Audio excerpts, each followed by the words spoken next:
오늘은 내 인생에서 가장 행복해야 하는 날이었다. 하얀 드레스, 반짝이는 조명, 축하의 말들. 모든 게 완벽해야 했다. 하지만 이상하게도 아침부터 심장이 자꾸 불안하게 뛰었다. 괜찮아. 오늘은 행복한 날이야. 아무 생각하지 말자, 유진아. 거울 속에 낯선 여자가 서 있었다. 웃고 있었지만 그 미소 뒤에는 두려움이 숨어 있었다. 내가 정말 행복해서 웃는 건지 아니면 행복한 척하고 있는 건지 나도 모르겠었다. 갑자기 휴대폰 진동이 울렸다. 문자? 내용은 이랬다. 그 사람 아직 그 여자랑 끝내지 않았어. 순간 숨이 멎었다. 장난인가 싶었지만 번호는 없었다. 이름도 없었다. 그저 한 문장. 내가 가장 듣고 싶지 않은 말. 이게 무슨 소리야, 누가 이런 걸. 이름은 없었지만 머릿속에 한 사람이 떠올랐다. 그의 전 여자친구 유나. 몇 달 전까지만 해도 그 이름을 입에 올리는 것조차 싫었는데 오늘 결혼식 날. 그 이름이 내 머릿속을 가득 채웠다. 문자를 지워도 그 문장은 사라지지 않았다. 눈을 감아도 귓가에 맴돌았다. 그 사람 아직 그 여자랑 끝내지 않았어. 아니야, 아니야. 그럴 리 없어. 도윤 씨는 나를 사랑해. 그건 확실해. 확실하다고 믿고 싶었다. 사람들은 내가 부럽다고 했다. 능력 있고 다정한 남자와 결혼한다며. 하지만 아무도 몰랐다. 그 다정함 뒤에 얼마나 많은 침묵이 있었는지.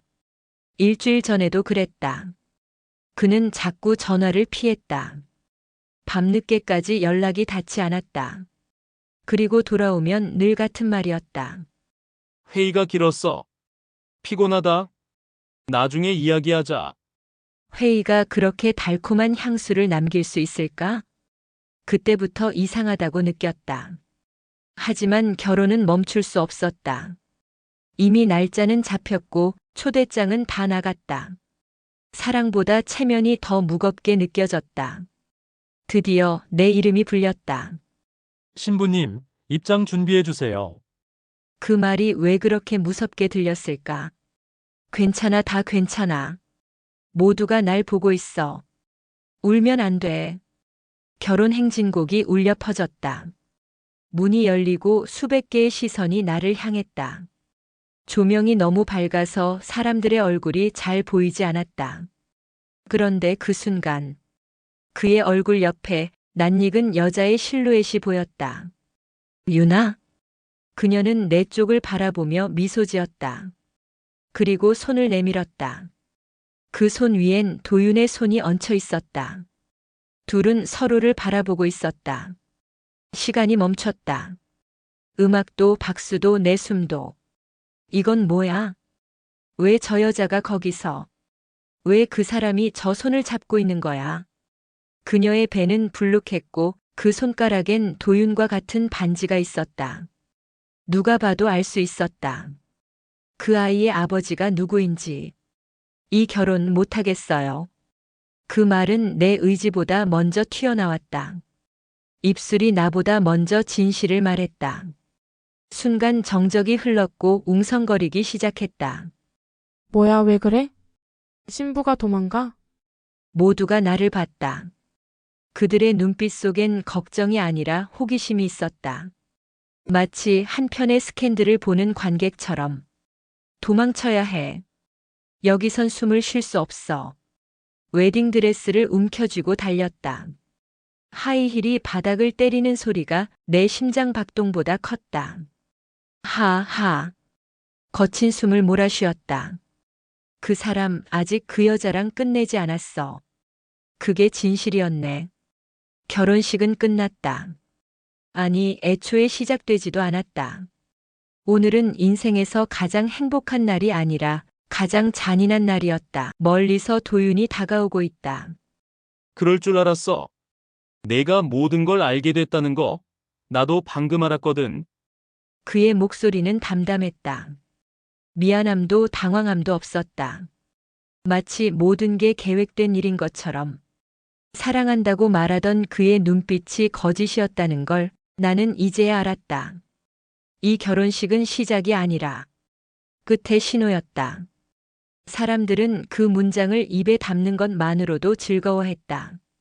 내 이름은 그날 이후 세상의 구경거리가 되었다. 뉴스에는 내 얘기가 도배되었다. 결혼식 도중 신부 도망. 재벌 2세 신랑 신부 버렸다. 강도윤 또 다른 여자와 엇갈린 사랑. 기사마다 제목은 달랐지만 결국 결론은 같았다. 나는 도망친 여자였고 그는 불쌍한 피해자였다. 세상이 미쳤어. 내가 피해자인데 왜 내가 욕을 먹어야 해? 댓글들은 잔인했다. 결혼식 날 멘탈 터진 여우. 돈 보고 결혼하려다 도망친 거 아님? 요즘 여자들 무서워. 모르는 사람들의 말이 내 삶을 조각냈다. 그날 이후 나는 외출을 하지 않았다. 뉴스에도 SNS에도 내 이름이 계속 떠 있었다. 신부 실종. 도망 사유는 정신적 불안. 그가 직접 그렇게 말했다고 했다. 정신적 불안? 그래, 불안하긴 했지. 그의 거짓말 앞에서 숨을 쉬는 게 불안했으니까. 그는 인터뷰에서 유진이 많이 힘들었다. 사랑하지만 잠시 떨어져 지내야 할 것 같다. 라고 말했다. 사랑이라니. 사람들은 그 말에 감동했고 나는 완전히 무너졌다. 그렇게 착한 척하지 마. 당신은 내 인생을 망가뜨리고 이제는 동정까지 훔치는 거야? 나는 그를 고발하고 싶었다. 하지만 증거가 없었다. 유나, 그 여자. 그녀를 찾을 수만 있다면 모든 걸 밝힐 수 있을 것 같았다. 휴대폰을 보았다. 결혼식 날 나에게 문자를 보낸 번호. 발신자 없음. 하지만 나는 그걸 다시 눌렀다. 혹시나 하는 마음으로. 당신 누구야? 그날 문자는 당신이 보냈지? 메시지는 전송되지 않았다. 수신 거부. 그날 이후 며칠이 지났다. 나는 뉴스를 보며 울고 잠들고 또 울었다. 모든 게 끝났다고 생각한 그때 한 통의 이메일이 도착했다. 그 사람이 숨긴 게 뭔지 알고 싶으면 내일 밤 10시 강북의 병원 옥상으로 와. 발신인은 없었다. 하지만 그 문장엔 익숙한 냄새가 났다. 유나인 걸 알 수 있었다. 밤이 되어 나는 병원으로 향했다. 비가 내리고 있었다. 한때 사랑했던 남자의 이름이 적힌 신문 기사를 주먹으로 구기며 나는 속삭였다. 끝내자, 이제 정말 끝내자. 병원 옥상으로 왔다. 누군가 서 있었다. 흰 우산, 검은 옷, 그리고 불룩한 배. 유나였다. 유진 씨 오랜만이에요. 그 문자 당신이 보냈죠. 그래요? 당신이 모를까봐. 결혼식 전에 알려주고 싶었어요. 왜 이제 와서? 그때 말해줬다면 이런 일 안 생겼잖아요. 그녀는 울지 않았다. 오히려 담담했다. 그 사람 당신 이용했어요. 당신 집안이 가진 회사를 삼키려던 거예요. 그리고 난 그 대가였죠. 대가라니 무슨 소리예요? 유나가 말했다. 그는 말했어요. 유진과 결혼만 하면 회사 지분은 내 거야. 대신 넌 아이만 낳아줘. 그녀의 목소리는 비에 묻혀 떨렸지만 그 말은 내 심장을 꿰뚫었다. 사랑이 아니었구나. 처음부터 계획이었어. 그날 밤 나는 한동안 옥상에 서 있었다. 비가 머리부터 발끝까지 내렸지만 아무렇지도 않았다. 차라리 그 비가 내 기억까지 씻어줬으면 좋겠다고 생각했다. 그 사람은 나를 사랑하지 않았어. 그 사람은 나를 회사라고 불렀어. 결혼식 날 그가 웃었던 이유를 이제야 알았다. 그건 사랑의 미소가 아니라 거래의 성공이었다. 그 다음 날 나는 언론을 찾았다. 기자는 나를 비웃었다. 이젠 다 끝났어요. 세상은 신부의 눈물보다 신랑의 미소를 더 좋아하거든요. 끝나지 않았어요. 진실은 아직 시작도 안 했으니까. 그날 이후 나는 모든 걸 기록하기 시작했다. 그와 나의 대화, 결혼식 전후의 거래 내역, 그리고 유나의 녹음 파일. 그녀는 병원에서 내게 하나의 USB를 건넸다. 그 사람의 진짜 목소리예요. 녹음을 재생시켰다. 유진이랑 결혼만 하면 끝이야. 그 집 회사 내 이름으로 돌리고 유나 너는 그냥 아이만 잘라. 그게 내 역할이야. 그 목소리를 듣는 순간 내 심장은 조용히 멈췄다. 도윤 씨, 당신은 내 인생을 장난처럼 망가뜨렸어요. 이제 나도 장난처럼 끝내주죠. 그날 이후 나는 사라졌다. 뉴스에도 SNS에도 도망친 신부는 더 이상 등장하지 않았다. 하지만 사람들은 모른다. 그 도망친 신부가 어디선가 복수를 준비하고 있다는 걸. 이제 내가 쫓을 차례야. 사랑이 아니라 진실을. 사람들은 나를 도망친 신부라 부르지만 진짜로 도망친 건 나가 아니라 진실이었다. 그 진실을 세상 앞으로 끌어내리기 전까진 나는 멈추지 않을 것이다. 사람들은 나를 도망친 신부라고 불렀지만 사실 나는 돌아올 준비를 하고 있었다. 결혼식 이후로 석 달이 흘렀다. 모든 게 잠잠해졌고 그는 다시 사람들의 환호 속에 있었다. 성공한 청년 사업가. 전 약혼녀를 감싸준 착한 남자. 그 기사들 아래에 달린 댓글들은 마치 성경의 찬송가처럼 그를 미화하고 있었다. 그래, 그렇게 웃어라. 이제 내가 웃는 날은 오늘이 마지막이니까. 유나가 남기고 간 USB에는 그의 목소리뿐 아니라 그의 회사 내부 거래 내역이 들어 있었다. 유진의 집안 회사 지분을 옮기기 위한 계약 문서 초안들. 모두 그의 서명으로 되어 있었다. 나는 그 파일들을 정리했다. 밤새 수백 번 들었다. 그의 목소리, 그의 웃음, 그의 거짓말. 그 모든 것이 내 복수의 연료가 됐다. 사랑이라는 단어, 이제 다시는 믿지 않아. 이제는 진실만 믿을 거야. 처음엔 무서웠다. 그의 힘, 그의 돈, 그의 인맥. 하지만 두려움은 오래가지 않았다. 사랑보다 깊은 감정은 증오라는 걸 알게 됐으니까. 나는 가명을 쓰고 그의 회사에 잠입했다. 계약직 서류 담당, 이름은 서아린. 내 이름의 반쪽을 버리고 그의 세상 속으로 다시 들어갔다. 이제 당신 옆에 다시 선다. 하지만 이번엔 신부로서가 아니라 심판으로서. 그는 나를 알아보지 못했다. 헤어스타일을 바꾸고 이름을 바꾸고 미소까지 버린 나를. 그는 여전히 같은 웃음을 지었다. 그리고 또 다른 여자의 어깨를 감싸고 있었다. 당신은 변하지 않았네. 사랑은 늘 거래였지. 나는 서류실에서 일하며 그의 모든 내부 거래를 모았다. 회계 조작, 명예 도용, 비자금.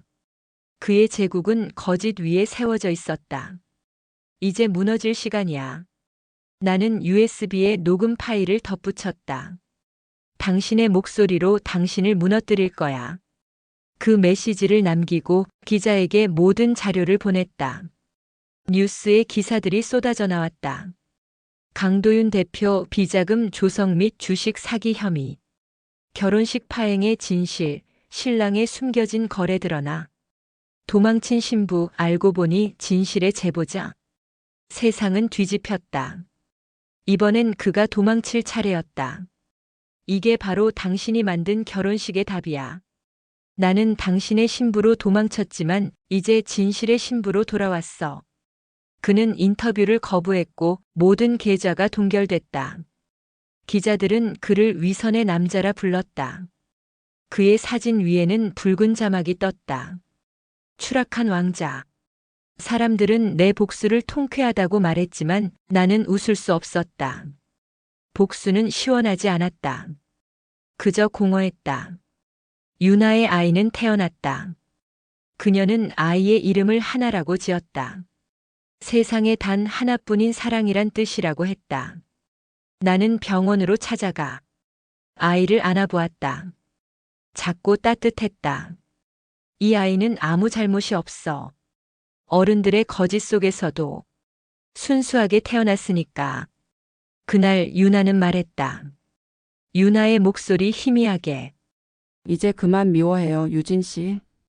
그 사람은 벌을 받았어요. 이제 우리 살아야죠. 살아야죠.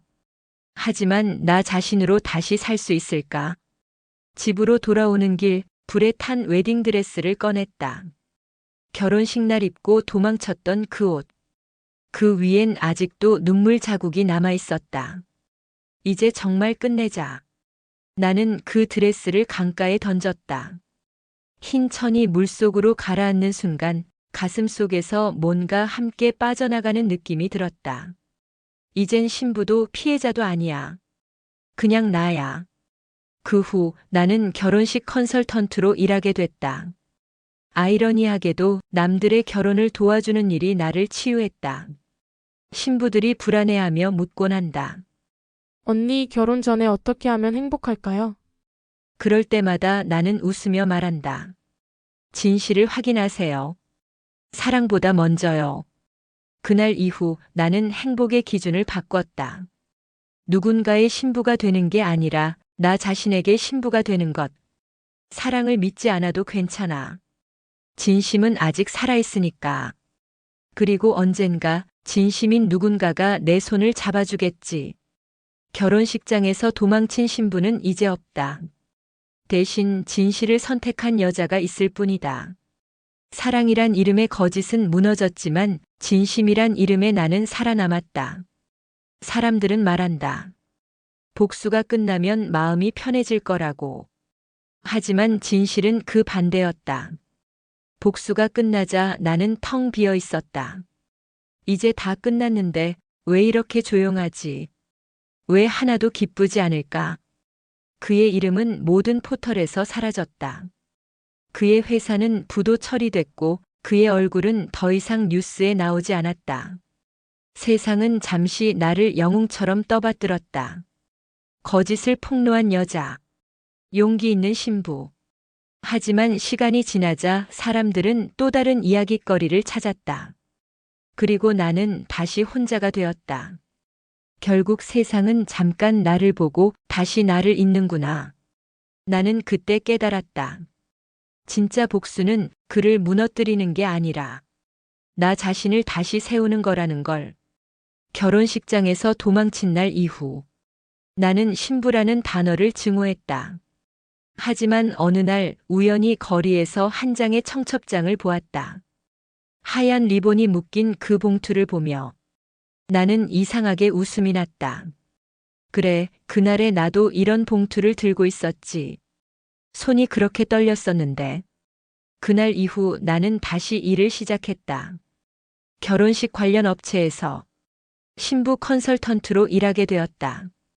아이러니했지만 그게 내가 살아남는 방법이었다. 신부님, 너무 완벽하려고 하지 마세요. 행복은 결혼식 날이 아니라 그 다음 날부터 시작되는 거예요. 처음엔 신부들의 불안을 이해시킬 수 없었다. 하지만 그들의 떨리는 눈빛 속에서 과거의 나를 봤다. 그리고 깨달았다. 나는 이제 누군가의 아픔을 이해할 수 있는 사람이 되었다는 걸. 어느 날 한 기자가 찾아왔다. 그때 왜 그렇게 싸웠나요? 지금도 그를 미워하시나요? 미움은 오래가지만 인생은 더 길잖아요. 이제는 그냥 잊었어요. 그 대답은 거짓이 아니었다. 정말로 미움이 사라진 건 아니지만 그 미움에 먹히지 않기로 한 거였다. 나는 다시 대학원에 진학했다. 사회심리학 피해자의 회복 과정. 논문 제목은 그렇게 정했다. 내 이야기를 연구로 남기고 싶었다. 누군가 이 글을 읽고 상처를 조금이라도 덜 받는다면 그게 진짜 복수 아닐까? 가끔 사람들이 묻는다. 다시 사랑할 수 있을까요? 그럴 때 나는 잠시 생각한다. 그리고 천천히 대답한다. 사랑은 믿는 게 아니라 다시 배우는 거예요. 결혼식장에서 도망친 신부는 이제 없다. 대신 스스로의 삶을 선택한 여자가 있다. 나는 더 이상 누군가의 신부가 아니라 나 자신에게 충실한 사람이다. 나는 다시 서 있다. 그 어떤 드레스보다 단단한 마음으로. 이제 내 인생의 주례는 나 자신이다. 오늘도 신부 대기실에서 누군가의 드레스를 정리하며 생각한다. 행복이란 건 남이 만들어주는 게 아니구나. 도망쳤던 그날이 나를 살게 만든 첫날이었다. 나는 이제야 안다. 결혼이란 누군가를 사랑하는 일보다 나 자신을 지키는 일이 먼저라는 걸.